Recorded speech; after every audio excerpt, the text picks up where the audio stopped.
So, first of all, let me get an idea. Who has some ideas or maybe suggestions that I want to understand? What e-commerce is about?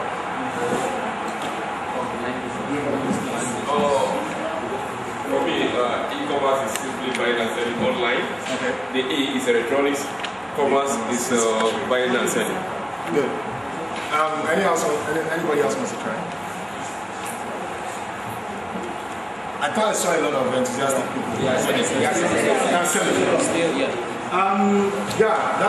a very good one, but I'll make it a little bit more advanced than that. I was reading up a couple of days ago and I saw something that really captured how I saw e-commerce. So I see e-commerce as doing business or trading without the barriers of time and distance. And I'm just going to share a few about my background so that you can see maybe where I'm qualified to talk about these things. So I started my career in 2012 at Rough and Tumble. It's a children play. Who knows about Rough and Tumble? Oh, fantastic. So Rough and Tumble basically does children's fashion. They have about 12 stores nationwide.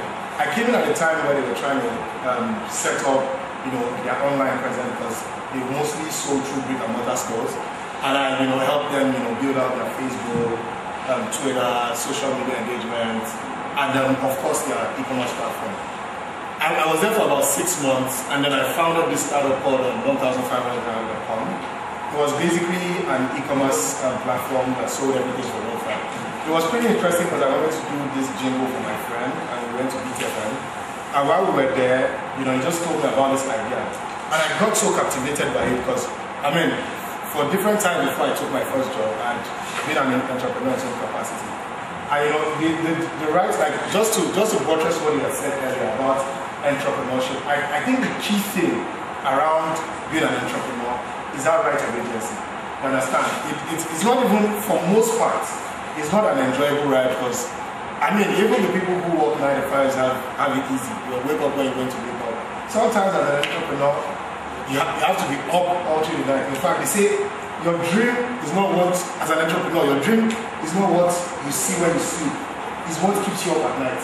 So that was basically, it really excited me because I'd been interested in all of that. And when I saw the opportunity to do something that was, out of the box, think about it, how many good items can you find that are within those price points? And in fact, when we wanted to start it, we had no idea around what we wanted to sell, what it was just the price point. It was so interesting. And when I started that business, all I had was a COF2 BlackBerry smartphone. And I went on to just start tweeting, sharing with people, etc. And it was really interesting the kind of feedback that we got. In about a week that I started, just sharing, all we had was that logo and the BlackBerry COF2. We gained about 300 followers on Twitter. I started a hashtag, what I would like to buy for 15 on Twitter, and it trended because people, it was so funny. People were writing Range Rover Sport, house in Lekki. It was really funny because you know that you can't get that for 1,500 naira. And there was just this interest. We didn't even have a product. We didn't have a website, and we had acquired 300 people on Twitter, about 150 on Facebook, and then another 150 on BBM, which was about total 600 potential customers without even having a single idea of what we wanted to sell. And it was that validation that basically drove us, to even then start to do research about what we're able to sell, etc. But I won't delve too much into that. So I ran that business for about 2 years, and then I sold it to a company that's headquartered in Mauritius, called Shopee.ng. You can look them up later on. After I did that, and I then went back to the drawing board and said, okay, what's the next thing I want to do in my life? And then I looked for a job for about 3 weeks. I did interviews at Etel, etc. But I never really saw something that inspired me or blew my imagination. And that was what gave that to GLB. But I'll talk about that a little later on. But let's have a look at the top e-commerce sites in the world. Who knows all of these people? What does that mean? Do you know ASOS? Who knows ASOS? What does ASOS mean? Anyone? Yeah. So I'm just going to give you a few briefs about this company. So Alibaba is like the biggest e-commerce concern in the world. The company is valued at about $150 billion. And that's conservative. We did an IPO just recently where they raised about $25 billion. So it's unprecedented to be sure that technology company. eBay is also a huge company. In fact, we tried to go into China while Alibaba was still growing, but because of the local advantage and aggressiveness of their technology tools, after eBay had spent hundreds of billions of dollars, they eventually had to run Alibaba around the world of China. And then you have Amazon. Walmart is a big company, both offline and online. And ASOS is like one of the top fashion destinations online. So let's bring it up. And a few of these ones are familiar. Yeah. So these are some of the top e-commerce Nigerian websites. We have Konga to start with. Konga is owned by Sim Shabaya. He first founded a business called eMotion.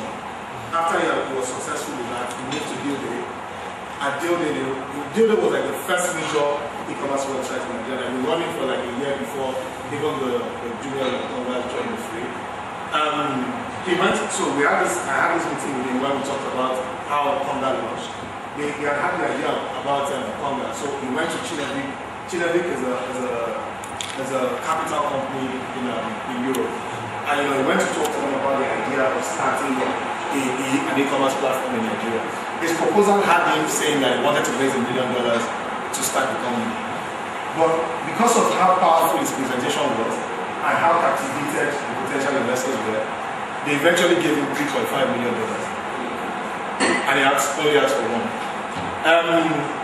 And then, the growth has been exponential.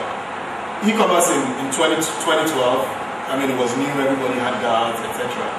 But the kind of numbers it has, minimum in Nigeria, e-commerce has grown about 25% every month. That's minimum. In the earlier stages, it was more like 200% because there was nothing before. And just as an attestation to this growth, a business that started with 3.5 million in funding in 2012, last year alone, Konga raised about $48 million. Now, if you thought that was great, Jumia is like one of the biggest e-commerce concerns all over Africa. They're in about 12 countries. Jumia also launched in 2012, and they've grown steadily ever since. Right now, Jumia used to be a Rocket Internet company. So Rocket Internet is the same company that owns Jumia, Kemu, Hello. But because of how massively I then went about it, like I wanted to build a brand, a very big brand like Jumia and Konga. But I did not have finance. And one of the things that always resonates with me is that start where you are, use what you have, and do what you can. Those are like, it rings true. You can use 10,000 naira to start a business. You can use $1 million to start a business. Now, if you don't have $1 million, you have to use that 10,000. The owner of Information Nigeria, like he was telling me, started blogging on that website with a Nokia Java phone in 200 level in Unilag. And now he has built a multi-million naira business. You don't have any excuse. So that was what I told myself at the time. I started the business with about 40K. And then a few weeks later, I talked to a few people and I was able to raise some money like a loan, which I was supposed to pay back in 6 months. Now, taking that step drove me to the point of, then starting to ask, what are the cheap means of advertising I can use? And leveraging on existing platform came into play.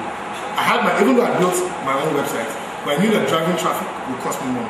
So what was more important? Was it having my own products or using that money to advertise? Well, products is a capital I have to have. So I sourced products and then went on Dealday, went on Jumia, went on Konga, and that really worked for me. In about 6 months that we ran, we sold about 1,700 items on those 3 platforms and our website. It was a fraction that we really sold on our website. And we generated about $40,000 in revenue in just 6 months. So you know what one is mind blowing? I was the only one on my team. In fact, I ran this startup for 6 months from my room in my house.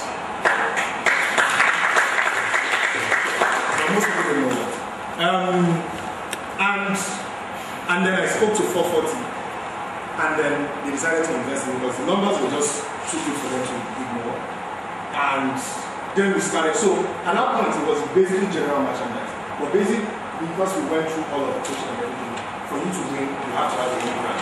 Because eventually, if you say that you're buying and selling stuff, the other person can source from the same suppliers and driving down. So the real value of what we do now is behind this brand building. It's not necessarily the fashion. So anybody can sew. But even if they sew better, it's still not yours. And that is so the main value of our brand is this thing you see here. So in that time we relaunched so basically because of the new focus that we had, we relaunched our business, and in 2 months, based on Alexa, just because of how aggressive we were, so we've done a lot of ads, we've partnered, Jobaman did a blast to about 2 million subscribers when we launched. We've done ads, we've been featured on Mega KG, etc. And now, J. Osby is one of the top 500 sites in Nigeria. And that is, if you look at local content, I'm sure it's way less than that, about maybe the top 100. And now you are like, I mean, in terms of e-commerce, Fashpa is way behind in terms of traffic, anyway, which is, I'm sure that we're among the top 5. So, and this was all based on all of the things that we need to learn to scale fast. So our idea was around targeting the customer. It wasn't really about us, it was about the customer. What did he want? We always took the feedback. Like for me, I wanted to sell more of casuals, but we decided that people wanted more of the tracks that we sold because it wasn't really available. So a lot of the things that we're even doing is within that business. But the key things that I want you to take away from this is the fact that if you're building e-commerce, you have to look at the customer first. Secondly, you have to start from where you are. Build knowledge. Knowledge is very key. You understand? The fact that I was willing to learn how to work on the marketplace on Jumia, on Konga, how e-commerce can work, how I build a relationship, it really helped me do it. You understand? And the fact that also I knew about funding, I knew what to say to the investors, because every time you have to know what you need in each stage. The way I will tell you about Journey is not the way I will tell an investor about Journey. It's not the way I will tell a customer about Journey. So that knowledge is very key. You understand? And I think that also in building any business, whether you e-commerce or you have to